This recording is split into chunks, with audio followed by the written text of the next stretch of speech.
CBS Radio brings you The Couple Next Door, written by Peg Lynch and starring Peg Lynch and Alan Bunce.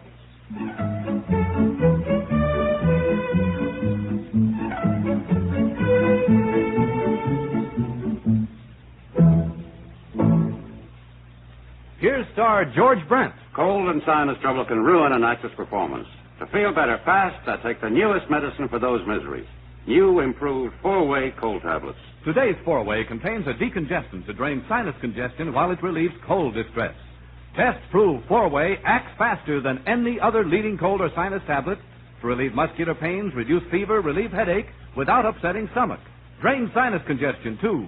Get new 4-way cold tablets, 39 cents.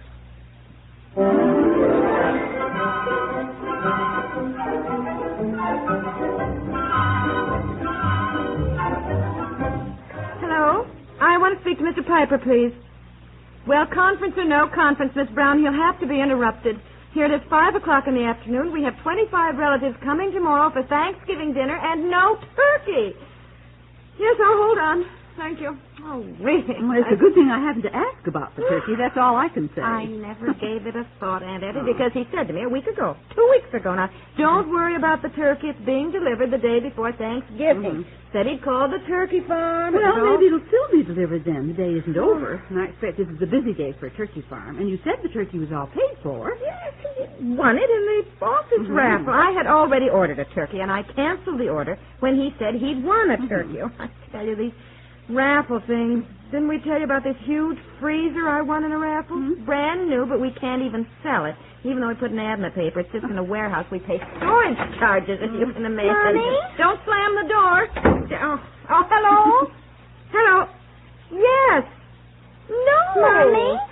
No turkey at all. Don't bother your mother now, Betsy. She's talking No. to Daddy. But I wanted to tell you about no the turkey has been delivered. Aunt Effie and I have been here all Yes, day. it is, Mommy. That's what I came in to tell you. The Hold man on. just brought it. Did you hear that? It's been delivered. The turkey's here. Yes, dear. It's all right. Sorry to interrupt your conference. I was getting sort of frantic. No, Betsy says the man just brought it. Yeah. Well, you know, our luck with these raffle things, I thought something has gone wrong.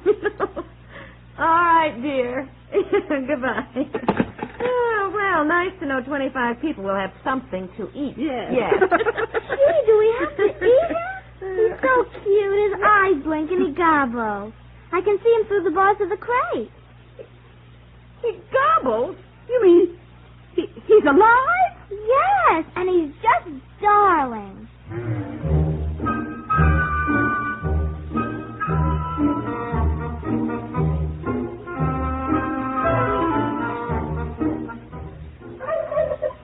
There is no sense going on about it. I most certainly did not tell them to deliver a live turkey. Well, they said you did. Never. Why in Sam Hill would I order a live turkey? Well, they said you did. Who's they? Who's this they that said I ordered a live turkey? The people at the turkey farm. Well, who? Who'd you talk to? I don't know who. 3 or 4 people who couldn't hear me and I couldn't hear them. The place was so noisy, and nobody knew anything about it anyway, and they hung up on me, and I called back. Well, the line was busy. I kept calling, and finally they answered. I went through the whole thing again about how they delivered us a live turkey, and this dumb girl, the dumbest girl I've ever seen. She said, well, what about it?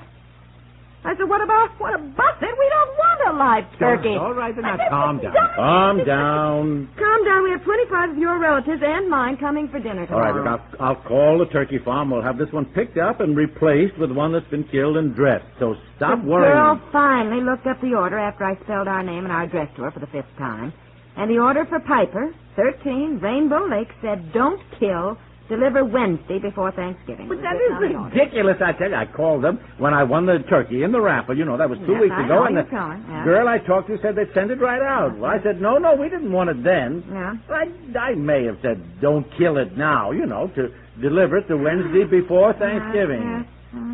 Oh, for the love of Mike, I'll call them now. Well, it's no use. They're sold out, and the men are out delivering the turkeys now. Why would anybody order a live turkey? I mean, it's unbelievable that people who handle turkeys, that's their business, would deliver a live... I asked her that. Apparently, they have customers who order them live. Restaurants sometimes who keep them a few days and want them freshly killed, especially on long holiday weekends. Well, we are not a restaurant. Well, all I can say is it's the last time we're ever going to buy a raffle ticket. If we do win something, it just boomerangs into trouble. Yeah. Remember the time Bill Paulson sent us a live turkey for a joke? Yes, but we sent it back. If we can't send back, we'll have no turkey at all. So, I'll leave it to you, I guess, to be the Lord High Executioner. Yeah, that's a nice way to put it. Well, if you want to wait, Aunt Effie drove down to the shopping center to get Alvin. Now, he wanted to do some shopping. They live on a farm. Alvin has all his life here. He's, more used to this sort of thing. No, Pete's sake. I guess I can kill a turkey. Oh, look at him. Now, don't start that. Well, you said kill him, and that's when he gobbled, just as though he knew. Well, you certainly make me feel great. I don't relish this, How will you do it, dear? Do it? With an axe, I guess. Just chop off his head. Oh, honey, don't even talk like that. Well, for Pete's sake, what do you suggest? Well, I don't know. There must be some more humane way than that. Could you chloroform him? Who ever heard of chloroforming a turkey? Well, I don't want to hear any more talk of chopping his head off. It just seems so mean, dear. Look at him. Hello. Oh, I can't even look him in the eye. When I realize I'm planning to stuff him with dressing and make gravy and cut up giblets... Get out of the way. Get out of the way. Let me lift this crate out to the garage and get this darn thing over with. The vet. Why don't we take him to Brownie's vet? He could just give him a shot of something that would put him painlessly out of the way. Take him to a vet. That is all I need. A $10 veterinarian's bill for services rendered my Thanksgiving turkey. Well, still, it would be painless, dear. Look, it just takes 1 second to chop off his head, and that's painless, too. Well, look, I better get something to pry open this crate. Get out of the way, will you, honey? I want to get into this bottom drawer here. My little crowbar's in here, and How do you know? Because I put it in there. Oh, no, I mean, how do you know it's painless to have your head cut off? Oh, now listen, will you? I read something recently that said when Charlotte Corday was beheaded by the guillotine, some observers swore that when the head was severed and fell, the eyes opened, and she said, "I am innocent." Only, of course, she said it in French. But some claim that it proves something. Yes. Well, if I chop off this turkey's head and he opens his eyes and says, "I am innocent," I agree. It will prove something. Especially if he says it in French. Look, I know you think I'm squeamish about this. Look, if it'll make you feel any better, I'll get my gun and shoot him. Shoot him? When he's in the crate? Well, if I take him out, he'll get loose, and my marksmanship is not what I Well, it certainly doesn't seem very sporting to shoot him while he's in the crate. He wouldn't have a chance. He's not supposed to have a chance. We're having him for dinner. Besides, isn't it against the law to shoot off a gun in town? Yes, it is. You can shoot people, but I don't think you can shoot birds, and a turkey is a bird. It has always been my impression that it was against the law to shoot people, in or out of town. You know what I mean. Intruders, burglars, while defending your home. What are you doing? And I'm just loosening the crate a little here so it opens easily when I get outside. You know, it's cold out. I know. That's why we brought the turkey into the kitchen. Aunt Effie said the poor little thing could get pneumonia. She did. Would you please just go into the living room and get out of the way and let me handle this? In fact, keep an eye on the children so they don't realize.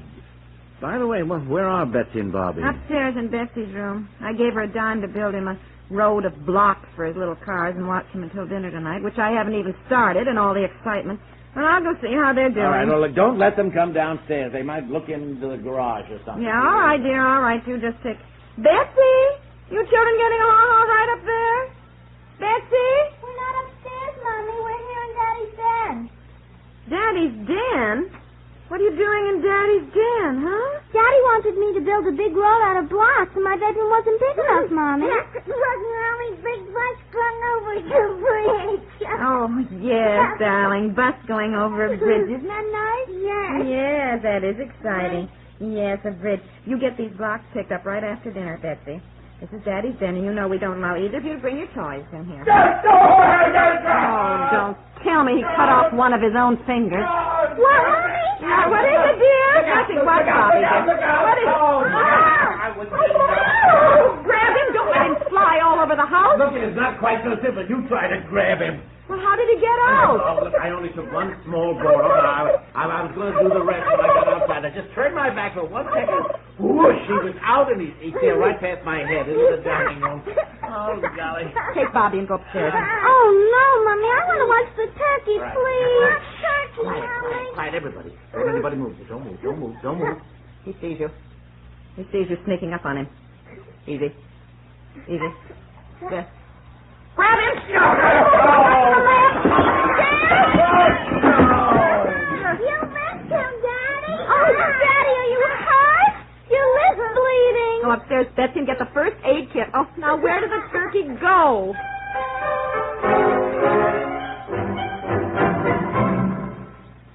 We'll return to the couple next door in just a moment. In this land of plenty, we occasionally forget that millions of less fortunate people elsewhere in the world are hungry, sick, and destitute. But the three great religious faiths of our country, Protestant, Catholic, and Jewish, haven't forgotten. They conduct annual campaigns to help the needy overseas. 80% of all volunteer aid is channeled through religious organizations here. Because of the scope of this great charitable work, United States government surplus food can be distributed at low cost. For example, $1 will send more than 300 pounds of food abroad. But the money you contribute to your church or synagogue goes for more than food. It helps send clothing, bedding, and medicine, too. It goes toward the maintenance of hospitals and orphanages, to initiate and carry out self-help and resettlement projects. During this month of Thanksgiving, keep faith for those in need overseas. Give for your faith.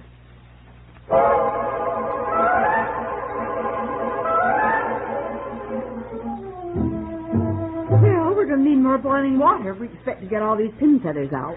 Sit still, Aunt Effie. I'll heat some No, dear, you sit right there. You've had a more exhausting day than I have. I'm sorry, but I tell you, when Alvin and I walked in the front door and saw you two leaping around the living room trying to throw a pillowcase over that turkey's head. Well, I'll confess the humor of it escapes me at the moment. Are you using the tweezers? No, you can have them. I never knew a turkey had so many feathers. My eyes, my back just ache. Oh, look at this kitchen. Well, we'll pick up the mess when we're all through. Why don't you put some ice on that lip, dear? You look as though you've gone 6 rounds with Joe Louis. I put ice on it. It's puffed up anyway. At least it doesn't hurt anymore. I'm glad Alvin killed the turkey. I'll tell you, when you first yelled, I had a vision of you with that axe you never used. And I thought, oh, he has lost a finger or a hand or a foot or Look, something. I'm worried about that myself. I feel lucky to come out of this with just a cut lip. Oh, boy, look at it, though. Oh, Golly. there's a car turning in. Oh. Alvin and Betsy must be back from the movie. Yeah, well, it's Yeah. about time. You know, I really don't approve of Betsy going to the movies at night. Neither do I, dear, but tomorrow is a holiday, and she was so upset about the turkey being killed. And I thought it would take her mind off it. Well, Alvin just dotes on Betsy. He's crazy about children anyway. I know. I think I better start sweeping up these feathers now. The place looks like a down quilt factory. Oh, isn't Just it? roll the papers up, Oh, dear. That's why I put newspapers all over. Yes, I know. Oh, look, don't let him come in this way. The wind will blow the feathers all over. Yeah. Betsy, don't come in. Alvin, go around. Go around. Betsy! Close that door. Will you close that door? But Uncle Alvin is still out. Oh, yes. Oh, Alvin, don't come in this way, dear. Go around to the front door. But it's beautiful, like it's snowing in the kitchen. Come on, let's sweep them up. Oh, dear. Boy, I sometimes wonder if the Pilgrims had any idea what they started.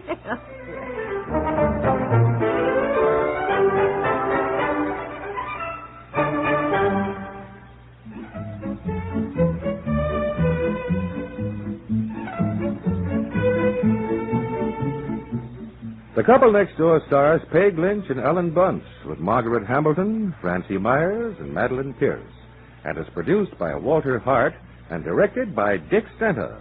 This is Warren Sweeney speaking. This was an original old radio broadcast presented by Radio of Yesteryear. Darrell Hawkins speaking.